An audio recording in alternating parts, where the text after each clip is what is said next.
everybody, welcome to Single and Married with Ezzy. My name is Ezzy Odimoko.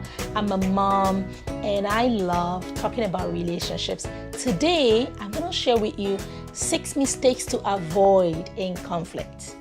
6 mistakes to avoid in conflict. But before I do that, let's talk about my new book, Brighter Days, 100 Thoughts of Hope, Love, and Blessing. It is an awesome book.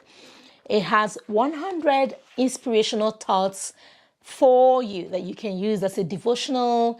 You can read it on a, can read it like a book or use it as a devotional daily. You would have portions to read.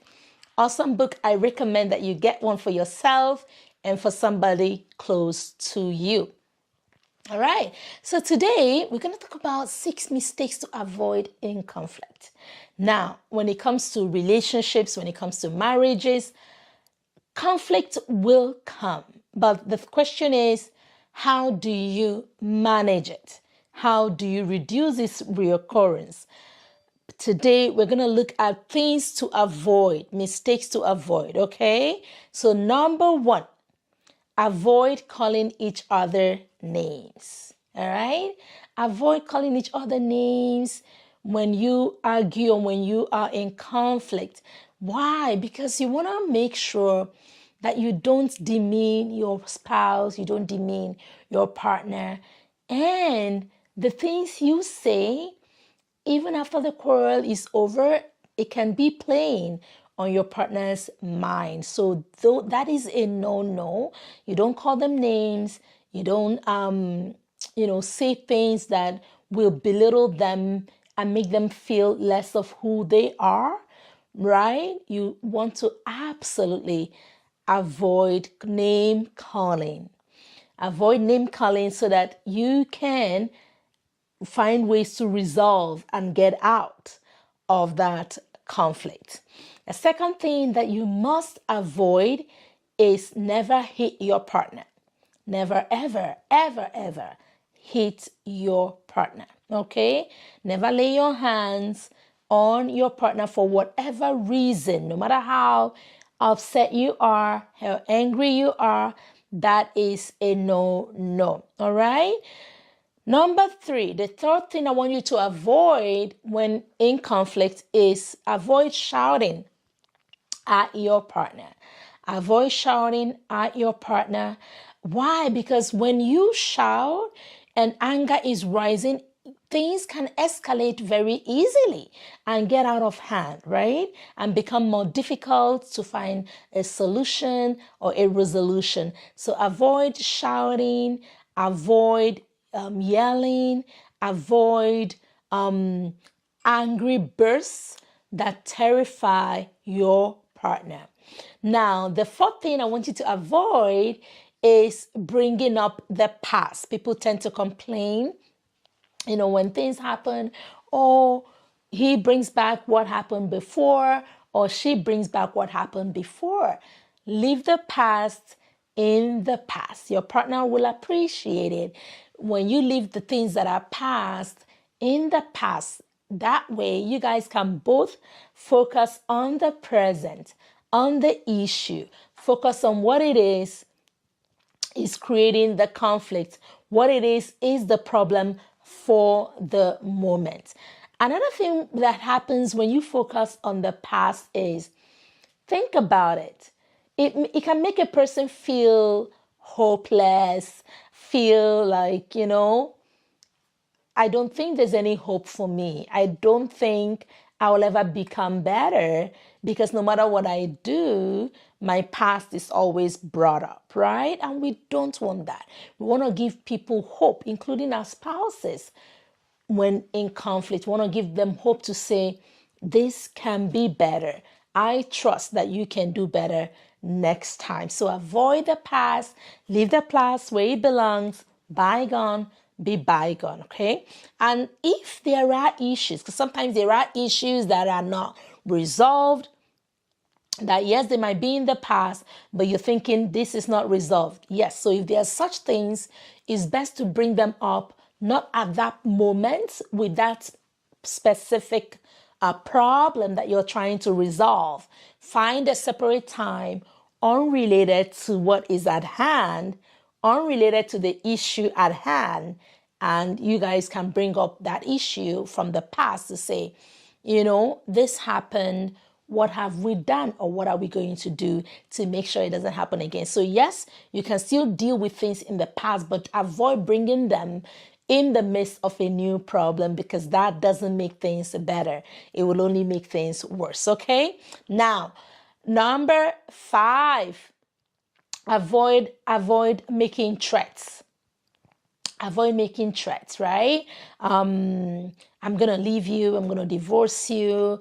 I'm going to do this, and I'm going to, you can mention them. Avoid making threats. Threats don't help. Threats will only make a person dig into their position. Threats will only make a person think of more ways to, hurt you, or it doesn't bring about change. It doesn't bring about a change of mind. It doesn't bring about peace. It doesn't bring about a solution. It doesn't bring about a resolution. It doesn't bring about closure. So you want to absolutely avoid threats, because threats can linger, right? If you make threats and let's say the conflict is over, the issue is resolved, how do you think your partner will feel about that threat that you made, right? He may be thinking, he may dwell on it and say, you know what? This woman threatened to leave me. Who knows if she's going to stay, right? Who knows if she's going to walk away the next time we quarrel?